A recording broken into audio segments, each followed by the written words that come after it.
Nama saya Yusril Mahendra, stambuk F55174242. Di sini saya akan menjelaskan beberapa presentasi dari sistem informasi geografis di bidang pertanian. Sistem informasi geografis sesungguhnya mempunyai arti yang sangat luas dan sukar untuk didefinisikan secara tepat. Sistem informasi geografis adalah suatu sistem perangkat yang dapat melakukan dan mengumpulkan penyempurnaan pengambilan kembali, transformasi dan visualisasi dari data spasial bumi untuk kebutuhan tertentu. Di dalam konsep GIS, sumber data berasal dari data citra, data lapangan, survei kelautan, peta sosial ekonomi, dan GPS.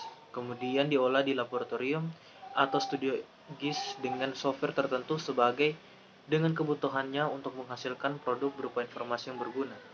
Bisa berupa peta konvensional maupun peta digital sesuai keperluan user atau pengguna. Ada beberapa komponen-komponen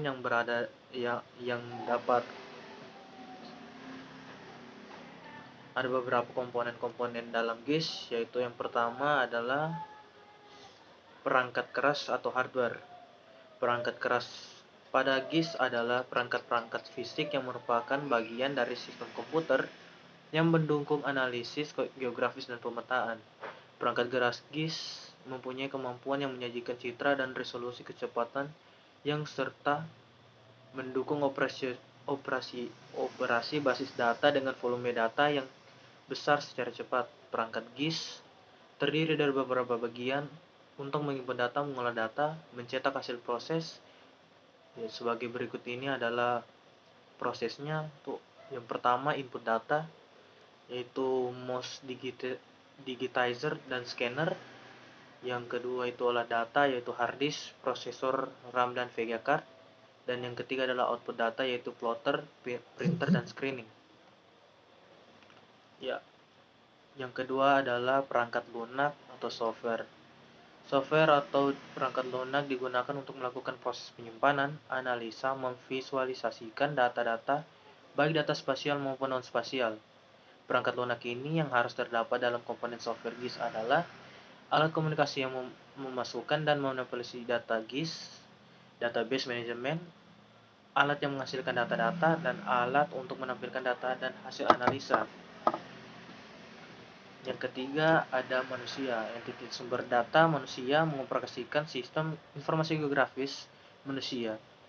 Manusia merupakan inti elemen dari GIS karena manusia adalah perencana dan pengguna dari GIS. Pengguna GIS mempunyai tingkatan daripada sistem, informasi, dan lainnya. Dari tingkatan spesial, teknisi, dan mendesain dan mengolah data, sampai pada pengguna menggunakan GIS untuk membantu pekerjaan sehari-hari. Yang keempat adalah data.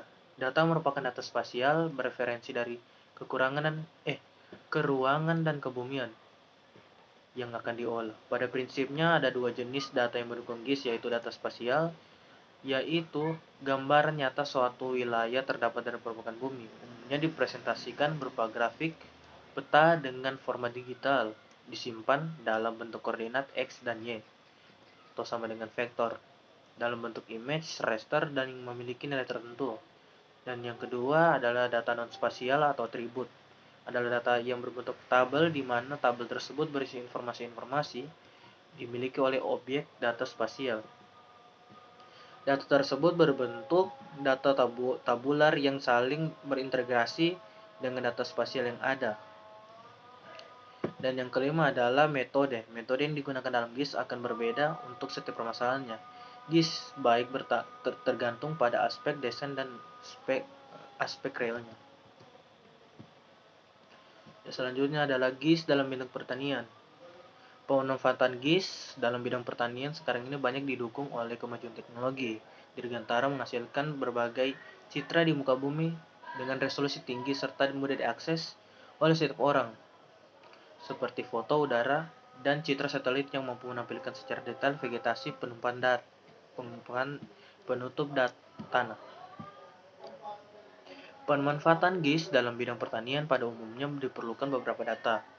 Masukkan beberapa data spasial seperti peta rupa bumi yang digunakan sebagai dasar pembuatan peta administrasi dan peta kontur. Pada data spasial itu terdapat terdapat macam-macam data spasial seperti yang pertama adalah data geologi, digunakan untuk membantu analisis dan pembuatan peta tanah. Yang kedua adalah foto udara, dan yang ketiga citra satelit, citra radar yang digunakan untuk analisis dan pembuatan peta dan tutupan penggunaan lahan. Lalu data atribut seperti data iklim yang digunakan untuk analisis dan pembuatan peta curah hujan dan atau intensitas hujan.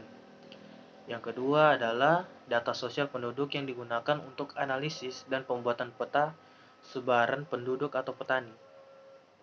Salah satu pemanfaatan GIS dalam bidang pertanian itu yang pertama adalah pengendalian hama dan penyakit. Penerapan GIS pada bidang pertanian dan khususnya pada bidang hama dan penyakit tumbuhan contohnya adalah pemetaan penyebaran penyakit di beberapa wilayah, baik itu penyakit lama maupun penyakit baru, sehingga pemanfaatan GIS dalam bidangnya hama dan penyakit tumbuhan. Penerapan GIS dilakukan untuk melaksanakan pengendalian secara dini bersifat kewilayahan. Dengan pemanfaatan GIS, serangan akan adanya penyakit dapat diantisipasi. Contohnya adalah pemetaan penyebaran penyakit di beberapa wilayah, bagi itu pun penyakit lama maupun penyakit baru.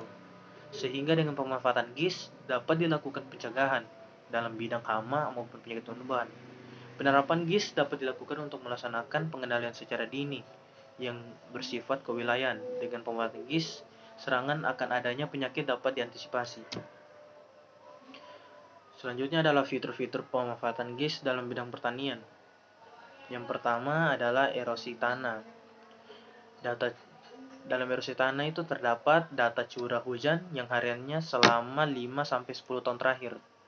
Yang kedua adalah data sifat dan karakteristik tanah untuk menghitung besarnya erodibilitas tanah.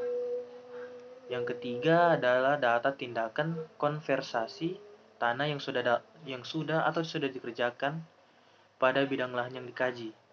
Yang kedua adalah kajian serangan hama penyakit. Di sini terdapat data fisiografis wilayah seperti bentuk lahan atau landform, kelarengan, jenis tanah, dan sebaran vegetasi tanaman. Yang kedua adalah data penduduk. Data penduduk yang dapat meliputi adat istiadat perilaku masyarakat, mata pencarian, tingkat perekonomian, dan tingkat pendidikan. Ini sangat membantu untuk melengkapi sebuah fitur-fitur pemanfaatan GIS dalam bidang pertanian.